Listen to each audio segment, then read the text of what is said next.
미국 음식 배달 시장을 섭렵한 배달의 민족이 있다고요?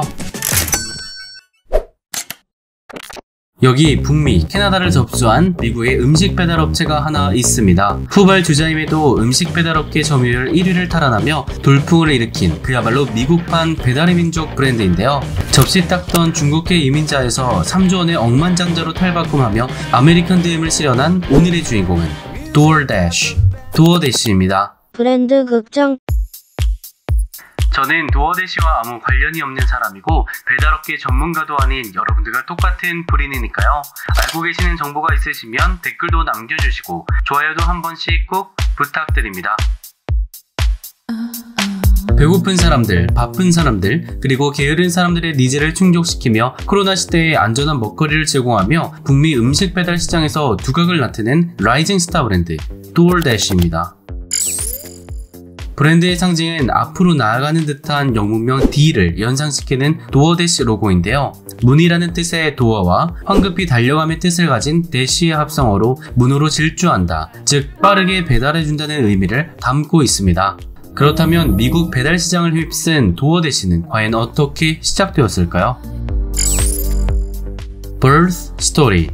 도어대시는 2013년 중국계 이민자 2세인 토니 쉬가 미국 캘리포니아에서 설립한 음식 배달 플랫폼입니다. 미국, 캐나다, 호주의 4,000개 도시에서 39만 개의 가맹점을 대상으로 서비스를 운영하고 있는데요. 그야말로 북미 시장 점유율 1위에 빛나며 미국판 배달의 민족으로 불리며 국내 투자자들 사이에서도 뜨거운 관심을 받고 있죠. 1,800만 명의 사용자와 대시오스라 불리는 100만 명의 배달원을 확보하며 고성장을 지속하고 있는 도어대시. 팬데믹 국면에서 극적인 반사이익과 함께 공모가 대비 2배가 넘는 성장성을 보여주고 있습니다. 2017년에는 배달량이 약 2배 증가했고요. 미국 탑 100에 랭크한 레스토랑과 약 90% 이상 제휴하고 있습니다.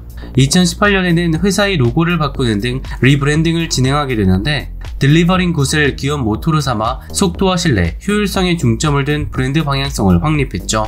도어대시가 큰 성장을 이루게 된 데에는 여러가지 이유가 있겠지만 전략적인 포인트로 짚을 수 있는 3가지 소개해드릴 건데요. 첫째는 배달 품질입니다. 도어대시는 나사의 은박지로 포장해 음식 배달의 퀄리티를 유지해주는데요. 보온과 신선도 유지에 탁월한 미 항공우주국이 개발한 특수 은박지로 음식을 포장해 고객들의 신뢰를 얻었습니다. 이렇게까지 해야 되나요? 둘째, 로봇 배달 서비스입니다. 샌프란시스코에서 약 3km 이내의 거리에 있는 곳은 사람이 아닌 로봇이 배달하고 있는데요. 고객들은 배달원을 직접 마주치지 않고 식기 전에 음식을 받아볼 수 있어 편리하게 주문 수령이 가능합니다. 세 번째는 건강보험 혜택인데요. 대시라고 부르는 배달원들에게도 신뢰를 받고 있는 도어대시. 10만여 명의 배달원들에게 건강보험의 혜택을 주어 배달원이 도어대시 브랜드의 자부심을 가지고 업무를 수행할 수 있도록 하죠. 이러한 배달원의 업무 만족은 고객 서비스로도 이어져 튼튼한 고객 기반을 쌓아가고 있습니다. 이러한 강점을 바탕으로 2020년 1월 도어대시는 미국 내 가장 큰 음식 배달 플랫폼으로 우뚝 서게 되었습니다. 그렇다면 혁신적인 음식 배달 플랫폼을 구축한 도어대시의 창립자는 과연 어떤 인물인지도 살펴봐야겠죠. Founder. 도어대시는 단순한 음식 배달업체가 아니다. 수요자의 요구에 맞춰 서비스를 제공하는 주문형 유통 플랫폼이다. 도어대시의 창업자 쉬쉬는 1985년 중국 난징에서 태어났습니다. 그는 부모님을 따라 4살 때 미국 일리노이주 샴페인으로 이주했는데요.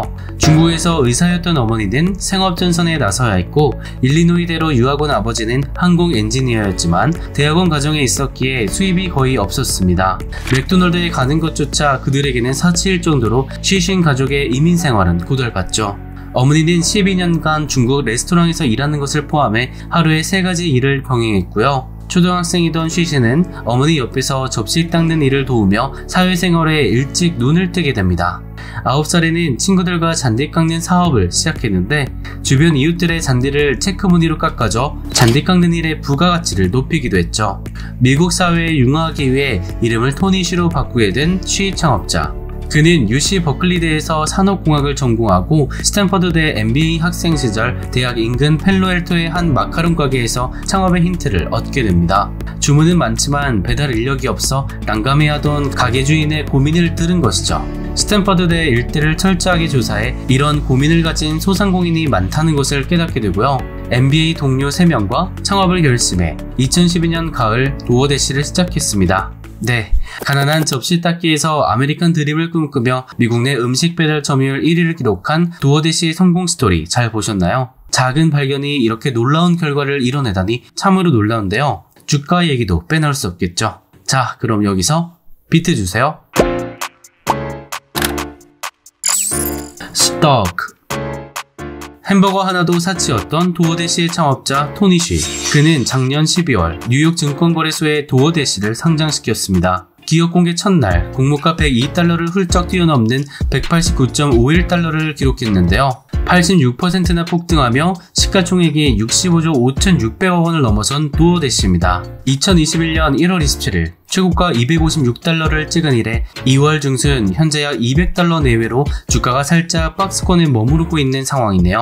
사실 이러한 대박이 있기 전부터 도어대시는 투자계의 큰손 손정희 회장이 이끌고 있는 소프트뱅크의 투자를 받고 있었습니다. 투자 펀드인 비전 펀드를 통해 2018년 초부터 총 6억 8천만 달러를 도어대시에 투자한 것인데요. 투자액 대비 약 17배의 수익을 거두는 대박을 터뜨린 거죠. 분기별 매출액도 19년 4분기 3,300억 원에서 20년 3분기 9,700억 원으로 꾸준히 상승 중인 도어대시. 단기간에 이렇게 급성장한 성공 비결은 무엇일까요? 브랜드 극장. 첫째, 대도시보다는 중소도시에 집중한 전략이 주요했다는 평가입니다. 기존 대도시 도심을 중점적으로 공략한 경쟁사들과는 달리 도어대시는 사업 초반부터 중소도시에 집중했는데요. 이들 중소도시에서는 음식 배달업 대안이 부재하고 식당과 주거지 간의 거리가 멀며 상인들이 직접 운전해서 배달하기는 너무 불편했죠. 오히려 도어대시 주문형 배송으로 더 큰 혜택을 입을 수 있기 때문에 더 호응이 좋고 수요도 많았습니다. 그리고 이 시장은 가족 단위 주문이 많아 주문 단가가 높기 때문에 수익성이 높으며 우버이츠나 다른 음식 배달업체들이 아직 진출하지 않아 경쟁이 거의 없었기 때문에 안정적으로 수익을 낼 수 있죠. 이렇게 훨씬 더 높은 이익 창출을 통해 도어대시는 단기간에 기존 마켓 리더였던 그룹허브나 우버이츠를 따라잡을 수 있었습니다. 둘째, 음식점을 가리지 않고 제휴업체 수를 늘리는 데 집중했습니다. 우버이츠와 같은 경쟁사들은 빠른 음식 배달을 위해 빠른 배송이 가능한 음식점을 중심으로 제휴업체를 선별했는데요. 도어대시는 확장에 중점을 둔 정책이라는 점에서 차별화를 두게 되었죠. 이렇게 거래하는 음식점 수를 늘리는 데 주력한 결과 고객들의 선택의 폭이 넓어졌고요. 코로나가 터지면서 도어대시가 엄청난 속도로 성장하는 트리거가 되었습니다. 브랜드 극장. 코로나 상황이 종식되고 식당들이 정상 영업을 재개하면 음식 배달업도 주춤하지 않을 거냐는 의문을 가지신 분 계실 텐데요. 코로나 이전에도 배달의 민족과 같은 음식 배달 서비스가 등장한 이래 오히려 배달 서비스가 폭발적으로 증가한 사례, 미국 내 음식 배달 서비스 자체가 아직 활성화 전이라 앞으로도 성장 가능성이 높다는 점, 그리고 빠른 시간 내에 북미 음식 배달 서비스 점유율 1위를 탈환한 도어대시의 가능성을 높게 지켜보고 있습니다. 미국 배달앱 경쟁 시장에서 1위를 탈환하며 요식업계 분야에서 두각을 나타내고 있는 미국판 배달의 민족 도어대시. 상장 첫날부터 86%나 급등하며 그야말로 대박 주가로 큰 관심을 받고 있는데요. 한국의 배민처럼 경희야 너는 먹을 때가 제일 예뻐와 같은 기상천외한 마케팅 문구는 없더라도 생활 편의성을 개선시켜주며 안정적인 실적 상승세가 이어질지 기대가 되는데요. 앞으로도 배달음식 시장에서 계속해서 도어를 찾아 대시할 수 있을지 도어대시의 행보를 더욱 주목해보겠습니다. 오늘 브랜드 극장에 준비한 소식은 여기까지입니다. 오늘도 브랜드 극장과 함께 브랜드 공부 끝까지 하시느라 고생 많으셨고요. 잘못된 정보가 있거나 궁금하신 브랜드가 있으시면 댓글로 피드백, 추천 부탁드립니다. 브랜드 극장에서는 드라마나 영화, 일상, 주식 관련 브랜드들을 쉽고 재밌게 알려드리고 있습니다. 영상이 유익하셨다면 구독과 좋아요 부탁드리고요. 주변 사람들에게도 브랜드 극장 많이 소개해주세요. 그럼 다음 시간에 봐요. 빠이.